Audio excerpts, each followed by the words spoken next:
اہتمام کے ساتھ آنا یہ مطلوب ہے.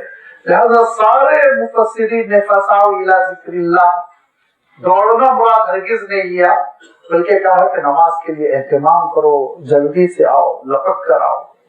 حضرت عمر رضی اللہ تعالیٰ عنہ کے سامنے ایک صاحب یہ فسعوا الی ذکر اللہ تلاوت کر رہے تھے، تو فرمایا معنی بھی سمجھے کہ نہیں؟ فمضوا الی ذکر اللہ، چل کر وقار کے ساتھ، جلدی اہتمام کے ساتھ تم نماز میں آؤ. یہ تمہارے ذہن میں نہیں رہنا چاہیے بھاگو. اسی لیے میں نے بار بار ترجمہ کیا لپک کر، یعنی جس قدر اجلت ہو سکتی ہے. اللہ کے رسول صلی اللہ علیہ وسلم فرماتے تھے جمعہ کے دن فرشتے مسجد کے دروازے پر آ کر کھڑے ہو جاتے ہیں اور جیسے جیسے لوگ آتے ہیں ان کے ناموں کو ریکارڈ کرتے ہیں، یہاں تک کہ امام کا خطبہ شروع ہوتا ہے وہ ریکارڈ بند کر دیتے ہیں، وہ خود بھی آ کر خطبہ سننے لگتے ہیں. اس کے معنی ہے کہ خطبے کے درمیان جتنے آتے ہیں ان کا کوئی پروف باقی نہیں رہے گا کہ وہ جمعہ میں تھے کہ نہیں تھے. فریضہ تو ثابت ہو گیا. اب یہ نہیں کہہ رہا ہوں نعوذ باللہ جمعہ قابل قبول نہیں ہوگا، لیکن جو قیامت کے دن ریکارڈ کھلے گا تو اس میں ایسا محسوس ہوگا کہ انہوں نے کبھی جمعہ ہی نہیں پڑھا تھا. کہ لوگ عالم یہ ہے انتظار کرتے رہتے ہیں مسجد کے باہر کہ امام صاحب پہلا خطبہ ختم کر دیں تب جا کے مسجد میں بیٹھے. اللہ کے رسول صلی اللہ علیہ وسلم ارشاد فرماتے ہیں کہ جنتیوں کی نشانی ہے کہ ان کا دل مسجد میں لگا رہتا ہے. اس کے معنی ہے جن کا دل مسجد میں گھبراتا ہے تو ان کا دل جنت میں جانے سے گھبراتا ہے. یہ کیفیت ہے. لہذا جلدی آنا. جو فرمایا اللہ کے رسول صلی اللہ علیہ وسلم نے جو سب سے پہلے آ گیا اونٹ قربان کرنے کا ثواب، اس کے بعد جو آیا بکرا قربان کرنے کا ثواب، اس کے بعد جو آیا تو ایک پرندہ اور مرغ اللہ کے لیے وہ ذبح کر رہا ہے، اس کے بعد جو آیا وہ ایک انڈا صدقہ دے رہا ہے، اور پھر جو لیٹ آتا ہے خطبے کے درمیان اس کا تو کوئی ریکارڈ ہی نہیں، بس فریضہ ثابت ہوتا ہے. فسعوا الی ذکر اللہ، آؤ جلدی سے آؤ اللہ تعالیٰ کے ذکر کی طرف. وذروا البیع، خرید فروخت چھوڑ دو، کاروبار چھوڑ دو. اور خرید فروخت کے معنی سارے مفسرین نے بالاتفاق لکھا کہ کاروبار زندگی، دنیاوی مشغولیت، یہ نہیں کہ صرف دکانداری مراد ہے. دکانداری بھی چونکہ مدینہ منورہ کے ماحول میں لازمی بات ہے، وہاں کوئی سیکریٹریٹ نہیں تھا، آفیسز نہیں تھے، کورٹ نہیں تھا کہ لوگ اس میں بیٹھے ہوئے ہوں، بلکہ وہاں زیادہ تر تجارت خرید فروخت ہوا کرتا تھا. اسی لیے اللہ تعالیٰ نے خرید فروخت کا لفظ استعمال کیا وذروا البیع.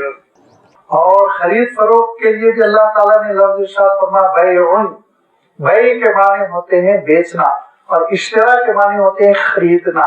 یاد رکھیے خریدنے کو انسان ٹال سکتا ہے بہت آرام سے. آپ تو ہماری خواتین تو بہت ٹالتی ہے نا، 20-25 دکانوں تک دیکھتی چلی جاتی ہے، لیکن بیچنے والا گاہک کو ٹالنا نہیں چاہتا.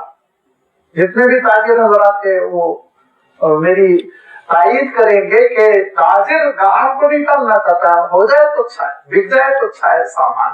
کتنی خوش آمد کرتا ہے، کیا کیا بولتا ہے، ذرا سا آپ اندازہ کر لیجئے کہ اپنے مال کو نکالنے کے لیے، ٹھکانے لگانے کے لیے کیسی اس کی تعریف کرتا ہے گاہک کے سامنے. تو تاجر کی نفسیات یہ ہوتی ہے بک جائے چیز، گاہک کے ہاتھ لگ جائے، میری آمدنی مجھے آ جائے.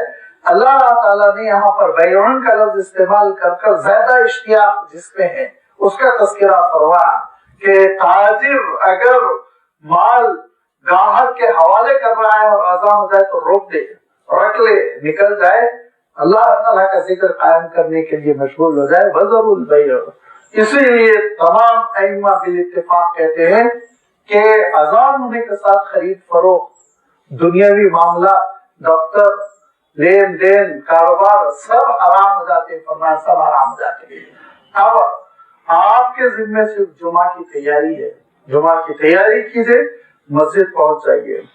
ہاں تھوڑا سا امام مالک اور امام احمد ابن حنبل نرمی کر جاتے ہیں کہ اذان سے مراد دوسری اذان لیتے ہیں، پہلی اذان نہیں لیتے. لیکن امام ابو حنیفہ رحمۃ اللہ علیہ کہتے ہیں کہ نماز کا اعلان ہو گیا تو قصہ ختم. جمعہ کے دن اب تم خرید فروخت نہیں کر سکتے، کاروبار زندگی نہیں کر سکتے، اب اپنی مشغولیات میں تم نہیں بیٹھ سکتے. اٹھو، نماز کی تیاری کرو اور فوراً مسجد آنے کی کوشش کرو. اگر ٹال مٹول کر رہے ہو تو پھر وہی یہودیت کے راستے پہ چل رہے ہو، پھر انجام وہی ہوگا. جو ان کا انجام ہوا تمہارا انجام ہوگا. لہذا اللہ تعالیٰ کے دین کا یہ حکم